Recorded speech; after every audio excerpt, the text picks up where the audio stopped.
ukoo wenye sheria ngumu za uharibifu, ukoo wenye kumwagamwaga damu, lazima kutenge nao, ndipo baraka ziingie kwako na kutenga leo katika ulimwengu wa roho kwa jina la Yesu. Amen. Sema amen. Amen. Ndio maana utaona kwenye Biblia Ibrahimu, Mungu alipotaka kumpa baraka alimtenga na ukoo tata. Sema ukoo tata. Ukoo tata. Alikuwa anaishi kwenye ukoo wa mbali sana uliojaa matatizo na giza. Ibrahimu alikuwa anaishi kwenye nchi inaitwa Uru ya Wakaldayo. Sema Uru ya Wakaldayo. Wakaldayo hao walikuwa ni ukoo ambao wanatokea Ibrahimu, ni ukoo ambao hawamjui Mungu wa kweli, muumba mbingu na nchi.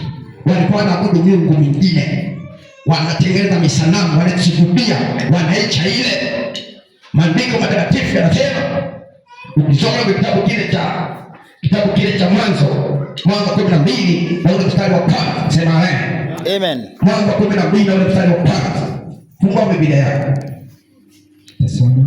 Ndio, kwa jina la Yesu. Amen. Bwana akamwambia Abrahamu, ndio, toka wewe katika nchi yako na jamaa zako, mpaka wa pili mwisho, na nyumba ya baba yako, ndio, uende mpaka nchi nitakayokuonyesha.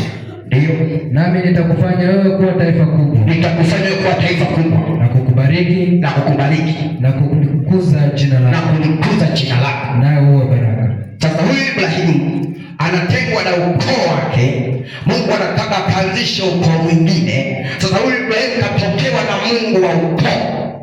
Ibrahimu anatakiwa kaanzishe ukoo wake, ukoo wa watu wanaomjua Mungu, ukoo wa watu wanaotembea katika njia ya kweli, ambayo haitoi kafara za damu, ambayo haifanyi mabaya, ambayo haifanyi uchawi. Anatengwa na ule ukoo, na ule ukoo ulikuwa umemshikilia Ibrahimu ili asiwe mkuu.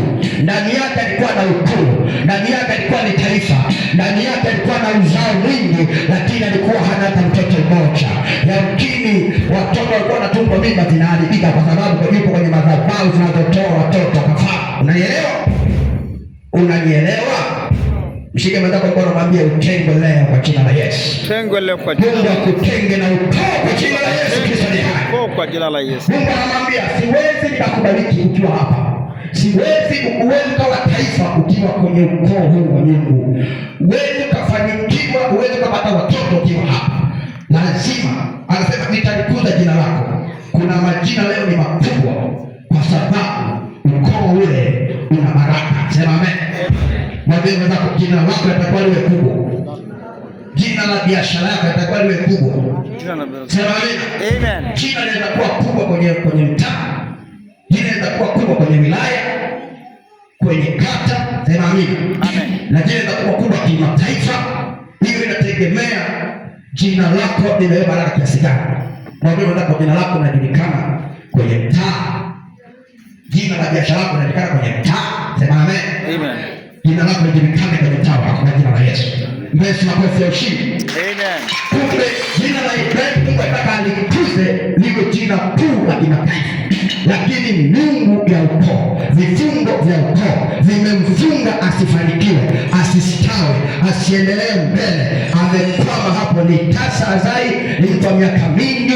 Vifungo vya ukoo vimemshikilia Ibrahimu, lakini alipokutana na Mungu muumba mbingu na nchi, akamwambia toka katika ukoo wa ndugu zako na baba yako na jamaa yako, uende mpaka nchi nitakayokuonesha. Maana anamtenga na mila za uovu, anamtenga na mabaya yote ya miungu mingine, anamtenga na laana zote, anapokea baraka isiyokuwa ya kawaida. Alipotoka ndipo chanzo cha kwanza kubarikiwa, ndipo chanzo kuwa na mifugo mingi, ndipo chanzo kuwa na baraka za kutosha. Pokea baraka kwa jina la Yesu.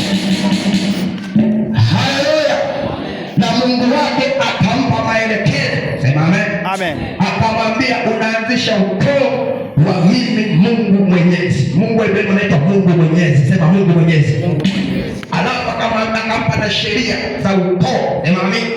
Akampa na maagano ya ukoo. Sema amen. Akamwambia mtu yoyote anakuja kwenye ukoo wako lazima akailiwe, ndipo aingie. Sema amina.